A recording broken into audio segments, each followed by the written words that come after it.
제1권 난세의 강, 제3장 춘추시대 열리다. 신나라는 백의의 후예에게 내린 나라다. 성은 강이다. 주유왕 제위 당시 신우의 이름을 밝힌 기록은 어디에서도 찾아볼 수 없다. 그래서 신우의 이름을 알지 못한다. 죽은 후에 붙이는 시호도 전해지지 않는다. 아마 소국인데다 곧 멸망했기 때문이 아닌가 싶다. 여기서는 그냥 신우라 부르겠다. 신나라 후작이라는 뜻이다.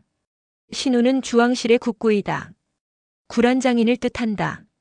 신우의 딸이 주유왕의 왕후였기 때문에 국구로서 예우받았다.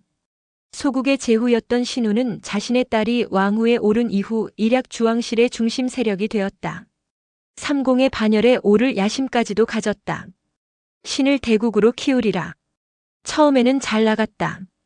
각별히 정을 쏟았던 외손자 의구도 태자로 봉해졌다. 신우의 주왕실에서의 지위는 다음 대까지 보장된 것이나 다름없었다. 그런데 포사가 등장하면서부터 일이 어그러지기 시작했다. 태자 의구가 주유왕의 노여움을 쌓아 신나라로 쫓겨온 것이 그 시발이었다. 그러나 그때까지만 하더라도 그다지 심각하게 여기지 않았다. 시간이 지나면 궁성으로 돌아가겠지. 그것이 실수였을까? 얼마 후 그는 청천벽력과도 같은 소식을 들었다. 왕후 강씨를 패하고 대신 포사를 왕후에 봉하노라. 태자 의구를 패하여 서인으로 삼고 왕자 백복을 태자에 책봉하노라. 더욱이 자신의 딸인 강우를 냉궁에 가두어 죄인 취급을 하고 있다는 것이 아닌가. 신우의 눈꼬리가 날카롭게 치켜 올라갔다. 조정 대신들은 무엇하는 자들이란 말인가. 신우는 일갈했다. 마음 같아서는 당장에라도 호경으로 쳐들어가 주왕실을 짓밟아버리고 싶었다. 아니, 실제로 그는 군사를 끌어모았다. 병차 200승이 성 밖에 정렬했다. 삽시간에 신나라 전역에는 전운이 감돌았다. 그때 신우를 일깨워준 사람이 있었다. 대부여장이었다. 비록 포항무도하다고는 하지만 천자는 천자입니다.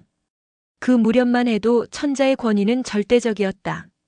천자를 공격한다는 것은 만천하의 공적이 됨을 의미하는 것이다.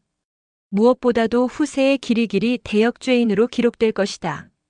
그러므로 감정대로 군사를 일으켰다가는 돌이킬 수 없는 화를 당한다는 것이 여장이 말하고자 하는 요지였다. 하지만 이대로 참고 있을 수만은 없질 않은가. 왕실에서 먼저 우리를 공격한다면 그땐 당연히 군대를 동원하여 방어해야겠지요. 왕실에서 먼저 우리를 공격하다니 그게 무슨 뜻인가? 제게 어떤 생각이 있는데 주공께서 한번 시행해 보시겠습니까? 말해 보시오. 왕을 응징하고 냉궁에 갇혀있는 왕후를 구할 수 있는 일이라면 내간을 꺼내서라도 씹어먹겠소. 그렇다면 됐습니다. 주공께서는 먼저 왕에게 글을 올려 폐후를 다시 왕으로 봉하게 하고 폐서인한 태자 또한 다시 동궁에 봉하도록 청하십시오. 왕이 상소 따위의 마음을 바꿀 거라면 애초에 이런 일도 저지르지 않았을 것이오. 오히려 화를 내며 우리 신나라를 치려들 것이 분명하오. 바로 그것입니다. 주공께서 글을 올리면 왕은 크게 노해 반드시 우리 신나라를 치려들 것입니다. 그때 주공께서 군대를 내시면 이는 방어하는 군대이므로 아무도 주공을 비난하지 않을 것이요. 오히려 주변 제후국의 도움을 받을 수 있습니다.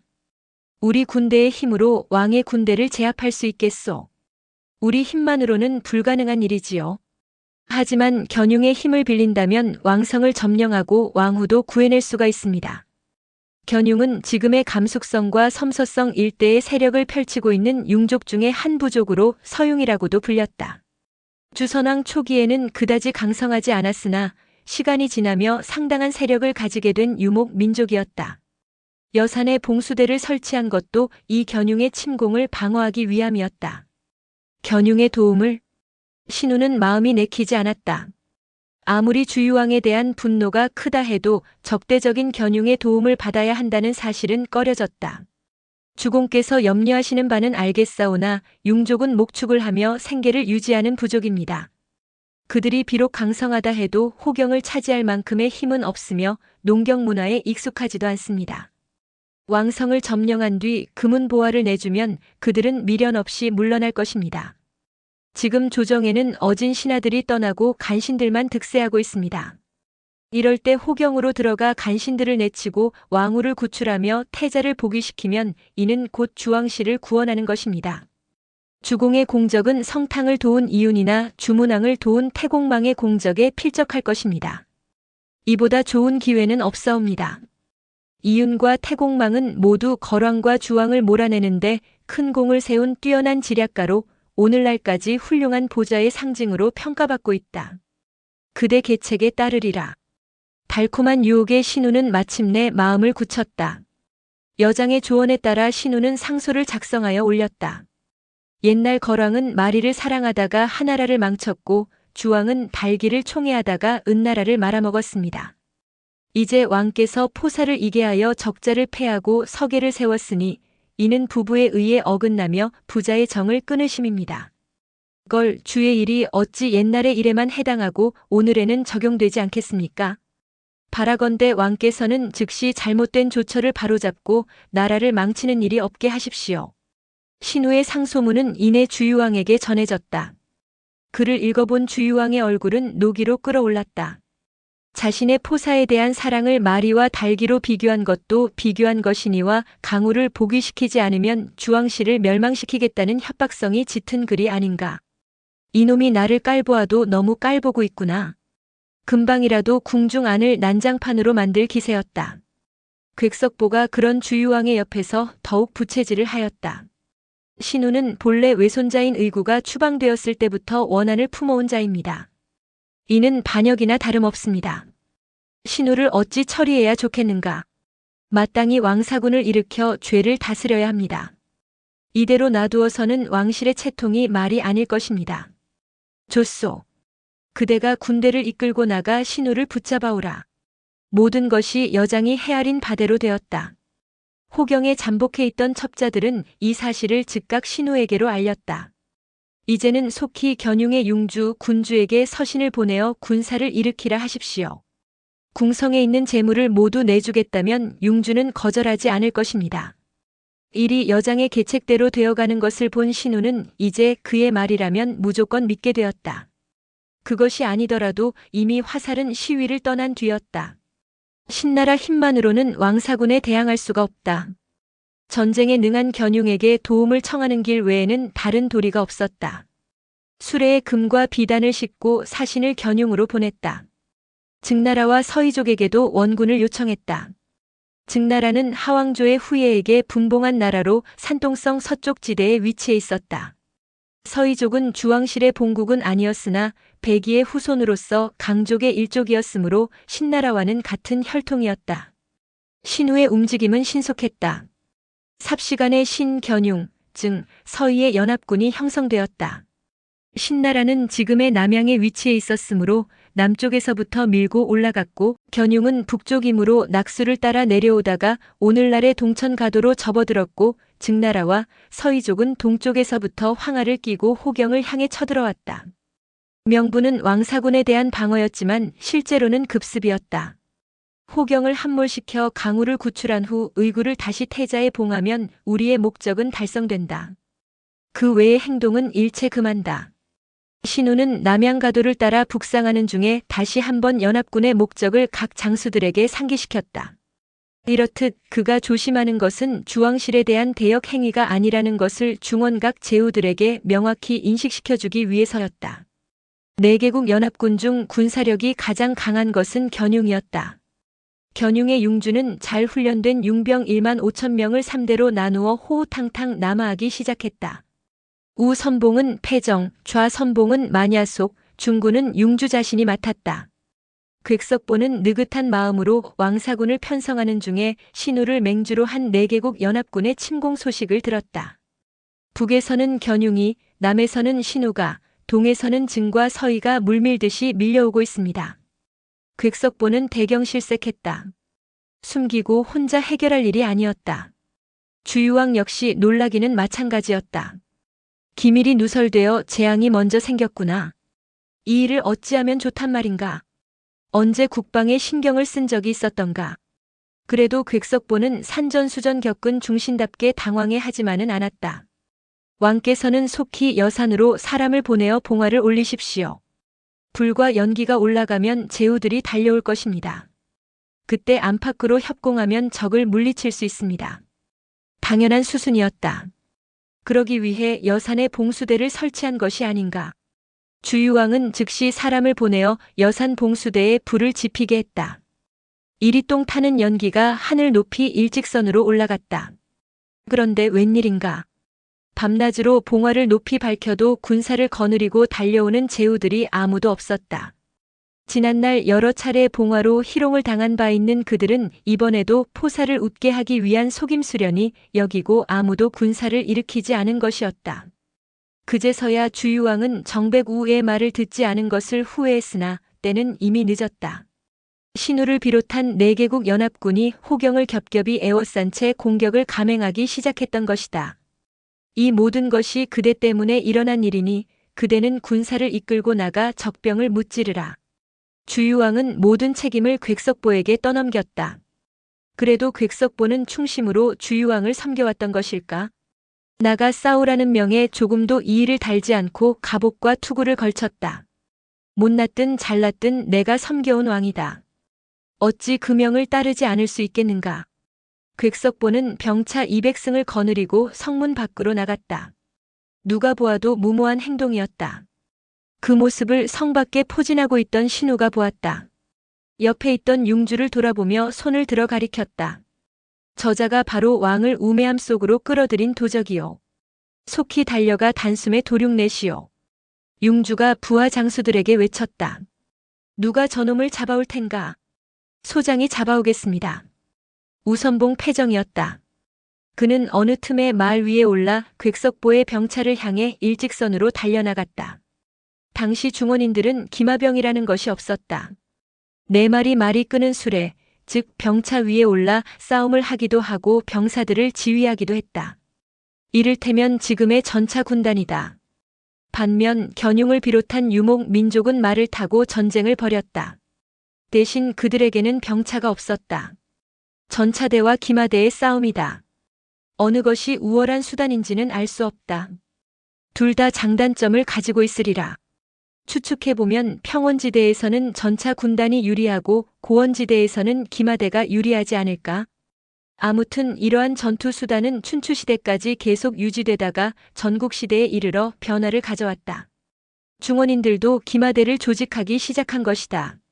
중원국 중 가장 먼저 기마병을 도입한 것은 조나라이다. 조나라는 이 기마 군단의 위력에 힘입어 한때 전성기를 누렸다.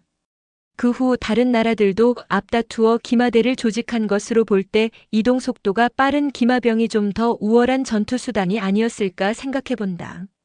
견융 장수 패정은 오로지 객석보만 노리고 달려들었다. 객석보는 어쩔 수 없이 패정의 칼에 응해야 했다. 한 사람은 말 위에서 다른 한 사람은 병차 위에서 칼과 창을 휘둘렀다. 문관과 무관이 명확히 구별되지 않은 시기였다. 그래도 사람마다 능력의 차이는 있게 마련이다. 어떤 사람은 정치에 능하고 어떤 사람은 무예에 능했을 것이다. 객석보는 무예가 뛰어난 사람은 아니었다. 장수라기보다는 문관이다. 나이도 많았다. 애초부터 패정의 적수가 되지 못했다. 5합도 넘기지 못하고 객석보의 몸은 2동강이가 되어 병차 위에서 굴러 떨어졌다. 와! 연합군 진영에서 함성이 일었다. 성을 공략하라. 객석보가 병차 위에서 굴러 떨어지는 광경을 지켜보던 융주가 오른손을 번쩍 치켜들었다. 잠깐! 신우가 융주의 신호를 제지하려 했으나 이미 융주와 마냐속은 융족 병사를 거느리고 성문을 향해 돌진하고 난 뒤였다. 함성이 일었다. 아우성인지도 몰랐다. 융병은 밀물처럼 쏟아져 나갔고 객석보가 이끌던 왕사군은 바람에 날리는 나뭇잎처럼 사방으로 흩어졌다. 사람을 함부로 죽이지 마라. 신우가 뒤쫓으며 악을 써댔으나 그 소리가 융병의 귀에 들릴 리 없었다. 그들은 닥치는 대로 왕사군을 쳐부쉈다. 성문이 쪼개졌다. 융병은 밀물처럼 성 안으로 몰려들어갔다. 제 세상을 만난 듯 집집마다 불을 질렀고 마주치는 사람마다 칼로 후려쳤다. 아! 신우의 입에서 비탄의 한숨소리가 새어나왔다. 결국 그는 속수무책으로 융병들의 만행을 지켜보는 수밖에 없었다. 주유왕은 황급히 궁 주변을 둘러보았지만 궁인들 외에는 아무도 보이지 않았다.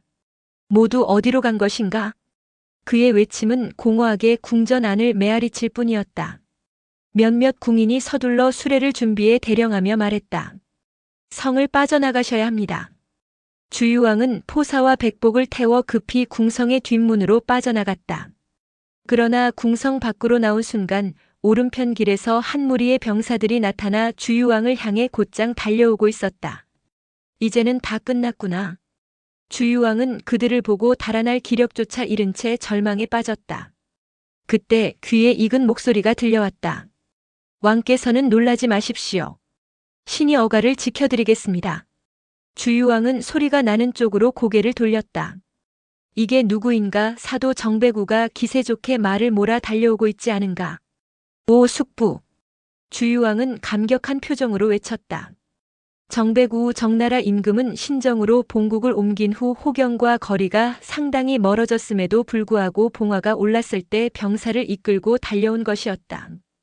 그는 다른 제후들과 마찬가지로 봉화의 진위에 의문을 품었지만 그래도 혹시나 하는 마음으로 호경으로 향했던 것이다. 그가 도성에 도착했을 때는 이미 성문이 부서져 있었고 성 안은 융족의 병사들이 점령하고 있었다. 정배구는 오랫동안 그곳에서 지냈기에 궁성의 구조를 잘 알고 있었다. 그는 재빨리 방향을 틀어 성 뒤편으로 달려갔고 그곳에서 막 궁성을 빠져나온 주유왕 일행을 발견할 수 있었다. 일단 여산으로. 정배구는 주유왕의 수레를 단단히 호위하며 병사들에게 명령을 내렸다.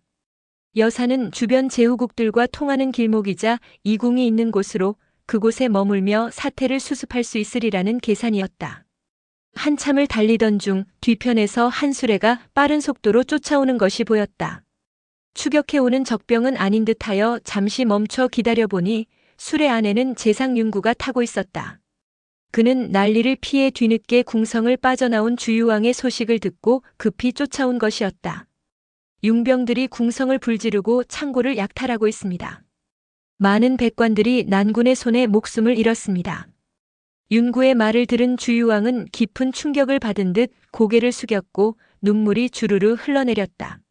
마침내 일행은 여산에 도착했다.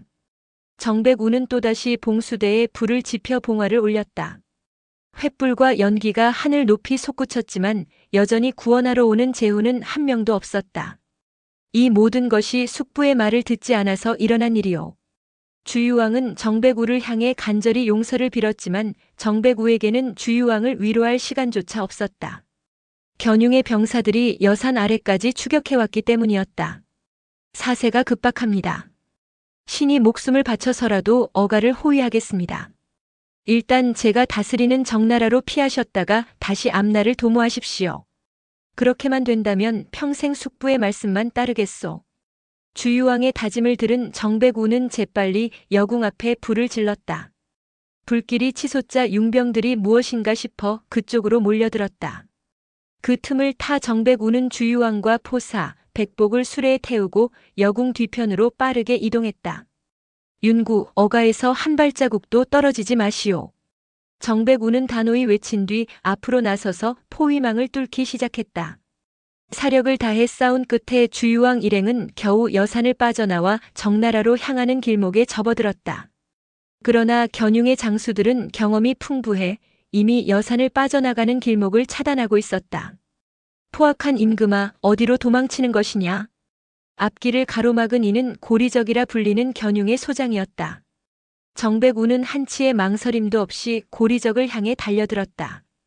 두 사람은 격렬하게 교전을 벌였고 5합을 채 넘기지 않아 정배구의 긴 창이 고리적의 가슴을 꿰뚫었다. 고리적은 말에서 떨어지며 즉사했다.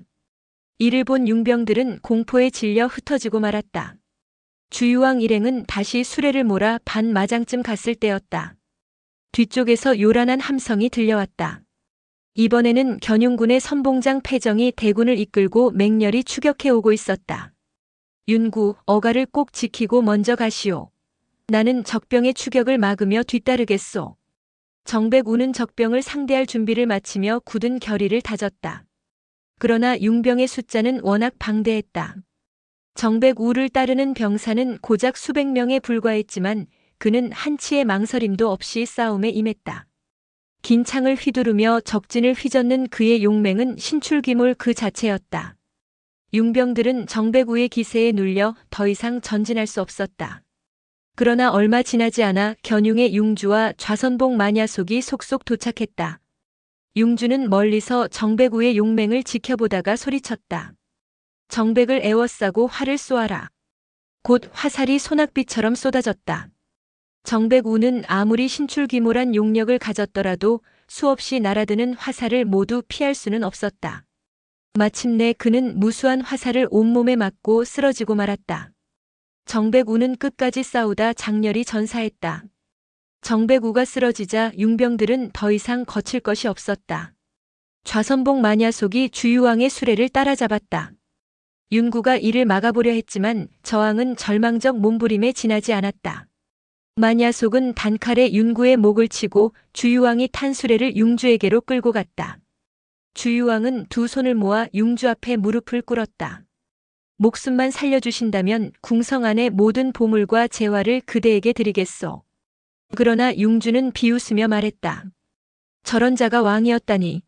주 왕실이란 것도 별것 아니로구나. 말을 마치자 성큼 수레 위로 뛰어올라 한 칼에 주유왕의 목을 쳐버렸다. 그 옆에는 한 소년이 있었다. 태자 백복이었다. 융주는 그 백복을 향해 칼을 높이 들었다. 융주는 그 백복을 향해서도 칼을 휘둘렀다. 이때 백복의 나이는 겨우 6살에 불과했다. 백복 옆에는 한 여인이 앉아 있었다. 그녀의 눈은 유난히 차가웠다. 포사였다. 그녀는 울지도 않았고 두려움에 몸을 떨지도 않았다. 그저 얼음보다도 차가운 시선으로 융주를 뚫어지게 바라보고 있을 뿐이었다. 그 눈길과 마주한 순간 융주의 몸에 전율이 일었다. 그는 얼어붙은 듯 멈칫하며 말했다. 내가 포사냐? 포사는 아무 말 없이 그를 응시했다. 일어나라. 포사는 천천히 자리에서 일어섰다. 그런 그녀를 향해 융주는 손을 내밀었다. 내 손을 잡아라. 포사는 주저함 없이 그의 손을 잡았다. 그 순간 융주의 얼굴에 전과는 다른 묘한 미소가 번졌다. 내가 너를 죽인다면 이 세상 모든 사내들이 나를 경멸할 것이다. 그는 그렇게 말하며 포사를 자신의 말에 태웠다. 그리고 아무런 말도 없이 그녀와 함께 궁성으로 돌아갔다. 그날은 주유왕이 왕위에 오른 지 11년이 되는 날이었다. 4개국 연합군의 총사령관 신우는 마침내 왕성을 점령했다. 그는 곧장 궁으로 들어가 냉궁에 갇혀있던 강우를 구출한 뒤 주유왕과 포사의 행방을 찾기 위해 급히 명령을 내렸다. 왕을 찾아오는 자에게는 큰 상을 내리겠다. 그가 명령을 내리고 잠시 후 궁성의 문이 열렸다. 융주가 포사를 데리고 나타났다. 신우의 눈은 경계심과 궁금증으로 가득 차 있었다. 왕은 어디에 계신가? 신우가 묻자 융주는 큰 소리로 웃으며 대답했다. 푸하하 우매한 왕은 이미 죽었소. 이제 모든 것이 그대가 바라던 대로 되었소. 축하하오. 그 말을 들은 신우의 얼굴은 점점 창백해졌다. 그는 하늘을 올려다보며 깊은 한숨과 함께 크게 탄식했다. 내가 이번 대사를 도모한 것은 오로지 왕의 마음을 바로잡으려 함이었을 뿐이다. 그런데 이런 결과를 가져오다니. 아, 이제 나는 후세에 영원히 임금을 죽인 불충한 자로 기록될 것이오. 이 일을 어찌 감당한단 말인가. 신우의 얼굴에는 뼈저린 후회가 서렸다. 그랬다. 신우의 본래 목적은 주유왕의 개과천선이었다. 그는 혁명을 꾀한 적이 없었다. 하지만 결과는 그의 의도와는 정반대로 흘러가고 말았다. 혁명이란 무엇인가? 하늘의 명을 받아 모든 것을 고치는 것. 이것은 주무왕이 은나라를 멸망시키며 외쳤던 말이다. 그러나 신우는 그런 거창한 슬로건을 내세운 적이 없었다. 그의 목적은 단지 주유왕의 마음을 돌려 강우와 의구를 복위시키고 주 왕실의 안정을 되찾으려는 소박한 꿈에 불과했다. 하지만 이게 무엇인가? 졸지에 그는 임금을 죽인 신하라는 대역죄인의 굴레를 쓰게 되었다. 왕을 죽인 자는 대역이다. 이런 오명이 후세에 길이길이 남게 될 것이라는 생각이 머릿속을 떠나지 않았다. 신우는 견융을 끌어들인 것을 후회하고 또 후회했지만 융주에게는 그런 내색을 전혀 보이지 않았다. 왕의 시신을 잘 거두어 예법에 맞게 장사 지내도록 하라. 침통한 표정을 지으며 부하들에게 명을 내린 신우를 보고 융주는 껄껄 웃으며 그를 비웃었다. 신우, 그 마음은 아녀자 같은 어짐이군. 신우는 호통을 치고 싶었으나 스스로를 다잡고 참아냈다. 대신 그는 환하게 웃으며 융주의 손을 잡았다. 이제 모든 것이 끝났으니 축배의 술잔을 듭시다. 그의 이런 감정 조절은 노련한 제후다운 면모를 드러냈다. 축배의 잔이라 좋지요. 궁궐 안에서는 융주를 대접하는 성대한 잔치가 벌어졌다. 이미 창고의 금은 보화는 융병들이 모두 가져가 텅 비어 있었지만 신우는 다시 금과 비단을 모아 술의 열대에 실어 융주에게 내주었다. 그동안 수고 많았소이다. 이제 본국으로 돌아가셔도 좋습니다. 그러나 융주는 느물거리며 웃더니 대답했다. 이곳 호경도 꽤 지낼 만하군. 조금 더 머물다 가겠소. 그는 날마다 기마대를 동원해 성 안거리를 누비며 자신의 위세를 과시했다. 밤이면 성대한 잔치를 열어 술과 여자, 음악을 즐겼다. 특히 포사를 한시도 곁에서 떼어놓는 법이 없었다. 그의 행동은 마치 자신이 주나라의 왕이라도 된 듯했다. 어쩌면 포사가 그렇게 하도록 융주를 부추겼을지도 모를 일이었다. 이런 상황이 계속되자 호경의 백성들은 물론 조정 신하들까지 신우를 향한 원망과 분노를 점점 키워갔다. 신우가 나라를 오랑캐에 팔아먹었다. 신우가 왕위를 노리고 있다. 온갖 소문이 무성하게 퍼져나갔다. 신우가 가장 염려했던 일이 현실로 나타난 것이다. 어허. 신우는 답답하고 초조했다. 융주를 몰아내고 싶었지만 그의 군세는 턱없이 미약했다. 섣불리 움직였다가는 오히려 더 큰 화를 초래할 수 있었다. 이리를 내쫓으려다가 범을 끌어들였구나. 후회는 끊임없이 이어졌다. 이번 일을 처음부터 주도했던 대부 여장은 책임을 느꼈던 것인지 은밀히 신우에게 조언했다. 제후들을 불러 모으시는 것이 어떠하겠습니까? 여장은 여러 제후국들의 군사를 동원해 견융을 몰아내자는 뜻을 전했다. 그러나 신우는 주유왕을 죽였다는 자책감이 너무나 커 쉽게 결정을 내리지 못했다. 제후들이 과연 나의 말을 들어주겠소? 일의 잘잘못을 따지는 것은 왕실을 재건한 이후의 문제입니다. 지금은 오직 눈앞에 오랑캐를 몰아내는 데 집중해야 합니다. 제후들 또한 그 사실을 모르지 않을 것입니다. 지금 곧 밀서를 각 본국으로 보내십시오. 분명히 군사를 이끌고 달려올 것입니다. 그때 주공께서 그들과 힘을 합치신다면 견융은 호경을 지킬 수 없을 것입니다. 완벽한 묘책이라 할 수는 없었지만 달리 방도도 없었다. 결국 신우는 융주의 눈을 피해 몰래 밀사를 각 본국으로 파견했다. 굴돌은 정배구의 죽음 소식을 듣고 복수를 다짐했다. 그는 정나라 세자였으며 신체가 장대하고 무예가 뛰어난 강건한 젊은이였다. 그의 나이 23세, 키는 8척에 이르렀고 이는 지금의 척도로 보아 약 184cm를 넘는 당대의 거인이라 할 수 있었다. 그는 어려서부터 아버지 정배구에게 충성과 용맹을 배웠으며 무엇보다 백성을 보호하는 의무에 대한 교육을 받았다. 하지만 이제 그는 아버지를 잃었고 원수를 갚아야 한다는 절박한 사명감에 사로잡혀 있었다. 아버지를 죽인 견융은 감히 하늘을 모독한 적이었다. 굴돌은 단호히 말했다. 아버지를 죽인 원수와 어찌 한 하늘 아래 살 수 있겠는가. 굴돌은 복수를 맹세하며 병사들을 규합했다. 그는 정나라 도성을 단단히 지키면서 병력을 모았고 한편으로는 정교히 무기를 정비했다. 이때 호경에서 신우의 밀사가 도착했다. 속히 달려와 왕실을 구하시기 바랍니다. 신우의 이 한마디는 굴돌에게 명분과 기회를 동시에 제공했다. 굴돌은 뛸 듯이 기뻐하며 곧바로 출정을 준비했다. 그는 하얀 전복을 입고 하얀 띠를 두른 병사를 이끌며 병거 300승을 몰고 호경을 향해 출발했다. 그 하얀 옷은 그가 품은 복수의 의지, 슬픔과 분노를 상징했다. 하얀 전복은 굴돌만이 아니라 그의 모든 병사에게 통일된 상징이었으며 그들의 행군은 마치 눈보라처럼 단단하고 견고했다. 호경으로부터 약 50리 떨어진 곳에서 굴돌은 진을 치고 상황을 살피기 시작했다. 그곳은 호경으로 가는 주요 길목으로 적의 움직임을 탐색하기에 적합한 위치였다. 그러나 견융도 이미 움직이고 있었다.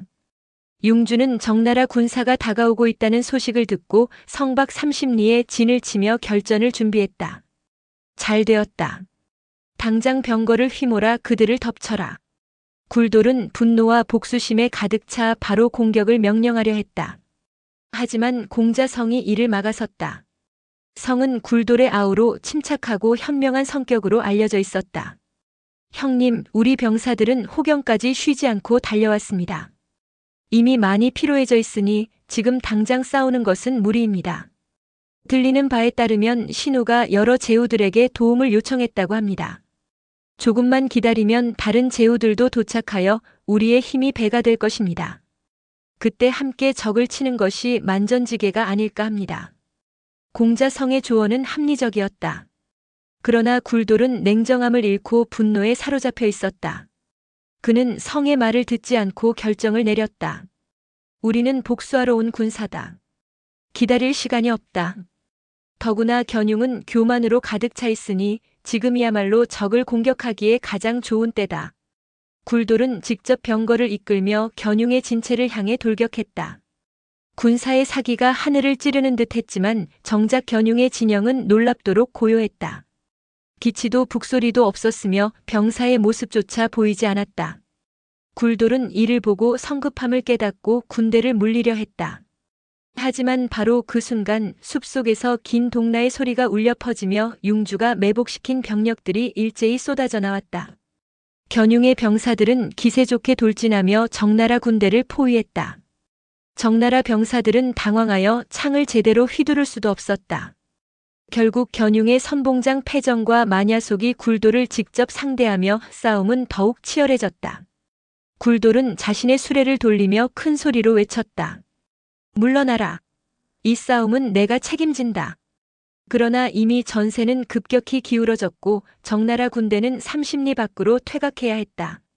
전투는 적나라의 패배로 끝났고 굴돌은 자신이 성급했던 것을 뼈저리게 후회했다.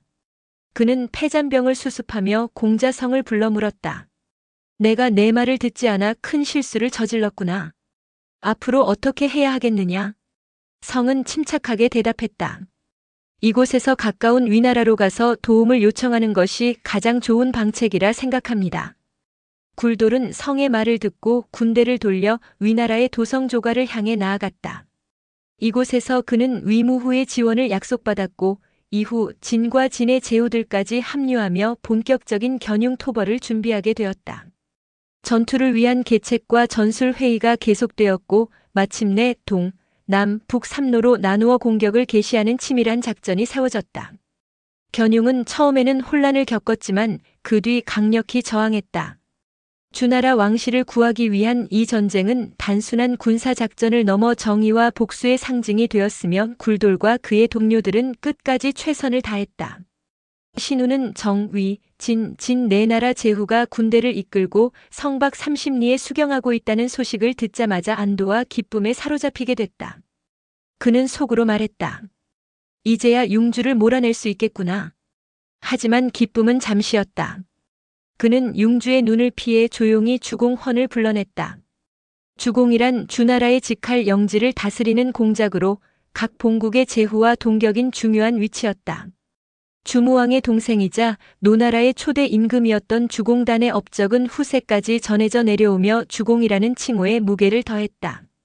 신우가 말했다. 지금 성 밖에는 네 나라 제후들이 군사를 이끌고 진을 치고 있습니다.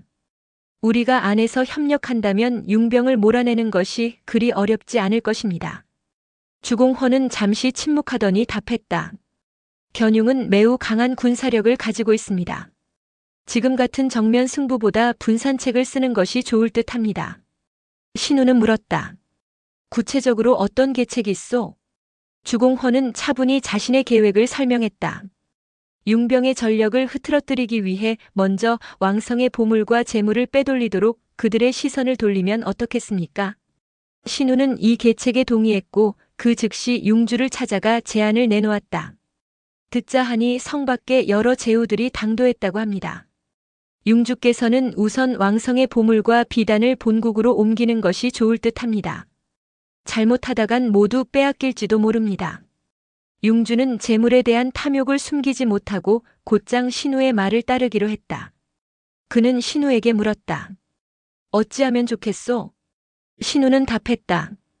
패정에게 군사를 주어 보물을 먼저 옮기도록 하십시오. 마냐속에게는 남은 병력을 맡겨 성 밖으로 나가 싸우게 하면 됩니다. 그러면 보물도 안전히 지키고 제후들을 물리칠 수 있을 것입니다. 왕성하는 금세 분주해졌다. 패정은 보물을 챙겨 성을 떠났고 마냐속은 병사를 이끌고 동문 밖으로 나가 진을 쳤다. 이로써 궁성 안에는 융주와 소수의 병력만 남게 되었다. 신우는 기회를 놓치지 않고 곧바로 밀서를 위무후에게 보냈다. 오늘 밤 삼경에 기습하시면 안에서 성문을 열고 호응하겠습니다. 밀서를 받은 위무후는 뛸 듯이 기뻐했다. 신우가 융주와 손잡았을까 걱정했는데 이제 일이 순조롭게 풀릴 것 같소.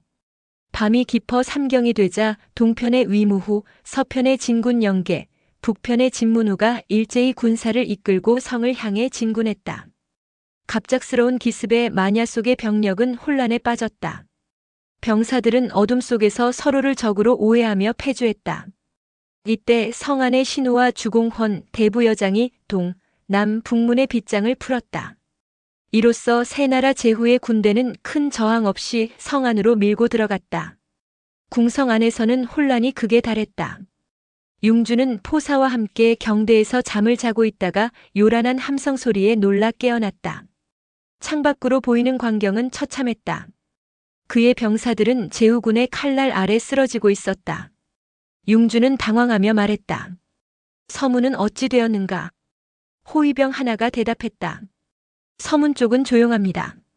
적병이 보이지 않습니다. 융주는 서문을 향해 말을 달렸다. 그러나 서문을 빠져나간 순간 차가운 목소리가 들려왔다.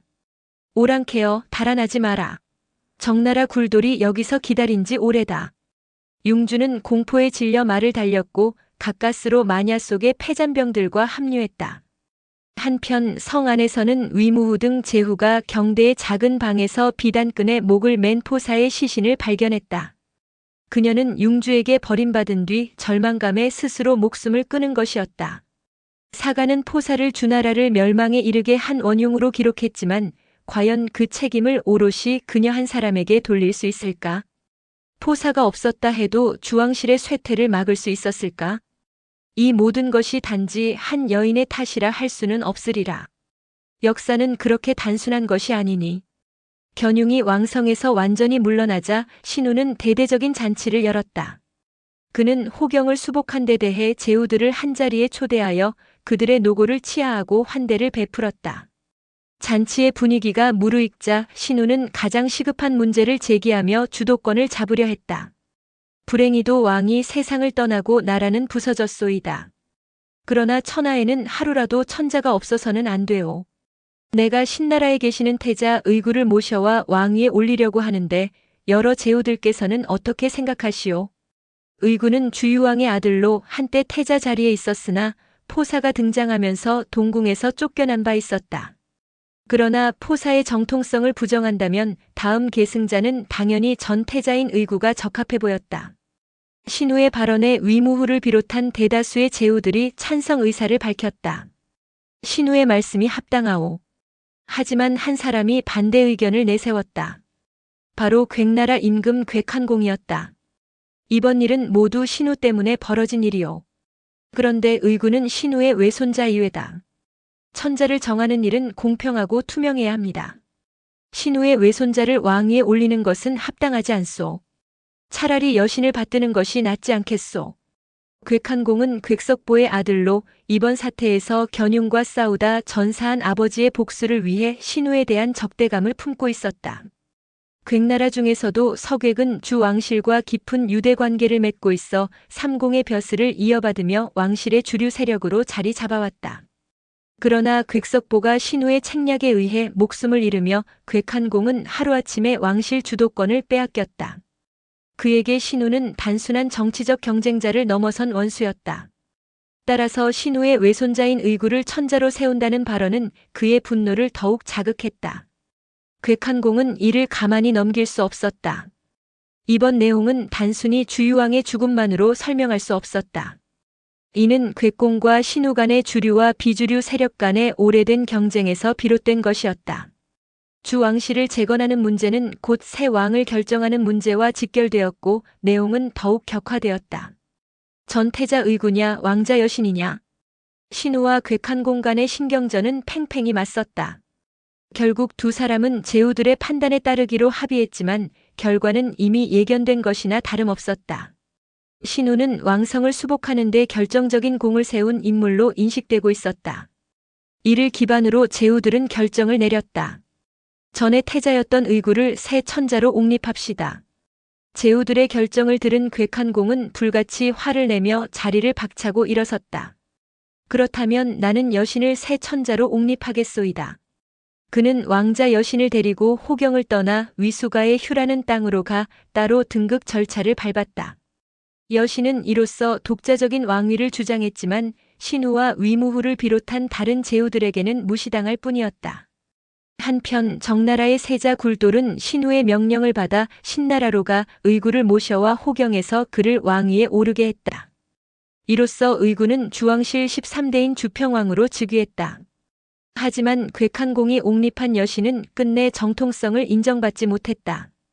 그는 시호도 없이 단지 휴왕으로 불릴 뿐이었다. 그의 나라는 시작부터 외롭고 초라했으며 약 20년간 명맥을 이어오다 진의 침공에 무너지고 말았다. 그의 몰락은 너무 허무하고 보잘것없었다. 이제 남은 질문은 과연 무엇이 진정으로 한 왕조를 이끄는가 하는 것이다. 단지 인물의 선택이 역사의 흐름을 바꾸었을까? 아니면 그것은 거대한 권력의 흐름 속에서 이미 정해진 결과였을까? 마침내 태자 의구는 주유왕의 뒤를 이어 왕위에 올랐다. 그는 주평왕이 되어 주 왕실의 혼란을 수습하고자 했다. 왕위에 오른 그는 첫 번째로 이번 난리의 결정적인 역할을 한 제후들에 대한 논공 행상을 실시했다. 위무공 주평왕은 견융을 왕성에서 몰아내는데 가장 큰 공을 세운 위나라 제후에게 3공 중 하나인 사도의 직책을 내렸다. 이때부터 위나라는 군우가 사망하면 시호에 공자를 붙이기 시작했다. 실제로 위무후는 이제부터 위무공으로 불리게 되었다. 진문후와 한해의 보상 진문후는 한해 땅을 부용으로 받았다. 이로써 그의 영토는 넓어졌고 주 왕실은 그를 지지하는 강력한 동맹을 얻게 되었다. 정환공 주유왕을 위해 전사한 정백우는 그 공로를 기리며 환공이라는 시호를 받았다. 이로써 그는 정나라 시조 정환공으로 기록되었다. 그의 아들 세자 굴돌은 경사라는 벼슬을 받고 주왕실을 위한 제사를 지낼 권리도 부여받았다. 진양공주 왕실과 제후국의 동맹이 아니었던 진나라의 군주 영계는 이번 난리에 직접 군사를 이끌고 참여했다. 그의 공로를 인정한 주평왕은 그를 백작으로 봉하며 정식 제후국으로 인정했다. 이후 진군 영계는 죽어서 양공이라는 시호를 받았으며 이 진양공은 진나라의 초대 군주로 기록되었다. 주공헌과 다른 신하들 주공헌은 태제의 관직을 받아 조정을 다스리는 역할을 맡았다. 또한 주유왕을 위해 전사한 객석보와 윤구는 생전의 벼슬을 그대로 인정받았다. 하지만 신우의 경우는 다소 달랐다. 그는 난리의 주모자이자 수습자로 주평왕에게 상도 벌도 받지 않았다. 그는 단지 후작의 지위를 유지할 뿐이었다. 주평왕은 그를 조정 내 주요 관직에 임명하지도 않았다. 이는 모든 것이 원점으로 돌아간 셈이었다. 그러나 신우가 남긴 상처는 깊었다. 무엇보다도 왕실의 권위가 추락했다. 과거 천자는 천명을 받들어 이행하는 존재로 절대적인 존경을 받았으나 이제는 제후들 사이에 천자가 별것이냐는 사고가 퍼져갔다. 더불어 주 왕실의 군사력이 무너졌다는 사실이 드러나면서 제후들의 머릿속엔 힘만 있으면 된다라는 무력 중심의 사상이 싹트기 시작했다. 견융조차도 주나라를 얕보며 주왕실을 쉽게 점령할 수 있다고 여겼다. 이러한 변화는 주평왕에게 지울 수 없는 심리적 압박으로 작용했다. 주왕실의 권위 하락과 경제적 어려움 속에서 주평왕은 나급을 새로운 도읍지로 삼는 천도를 결심했다. 그는 이렇게 말했다. 옛 왕께서 나급의 부도를 세우신 까닭은 무엇이오? 주공헌이 답했다. 나급은 천하의 중앙에 자리 잡고 있습니다. 주평왕은 이에 동의하며 나급으로의 천도를 공식적으로 결정했다. 이는 단순한 도읍 이동이 아니라 주 왕실의 생존을 위한 마지막 선택이었다. 이듬해 천도 행렬이 황하를 따라 길게 이어지며 나급으로 이동했다. 이 과정에서 왕실은 이름뿐인 상징적 존재로 전락했고 권력의 중심은 점차 제후들에게로 넘어갔다. 주평왕 원년 BC 770년 역사가들은 이때부터 서주시대가 끝나고 동주시대가 시작되었다고 기록했다. 그러나 사실상 왕실의 영향력은 주유왕을 끝으로 쇠락했다. 이후 동주는 실질적인 통치력 없이 단지 상징적인 천자국으로 존속했으며 제후국 간의 치열한 경쟁과 전쟁이 춘추전국 시대라는 새로운 국면을 열었다. 춘추는 공자의 연대기에서 비롯된 이름이고 전국은 외교와 전쟁 전략의 변화가 담긴 전국책에서 유래한 이름이다. 이 시대는 혼돈 속에서 새로운 질서를 예고하며 중국 역사의 중요한 전환점이 되었다.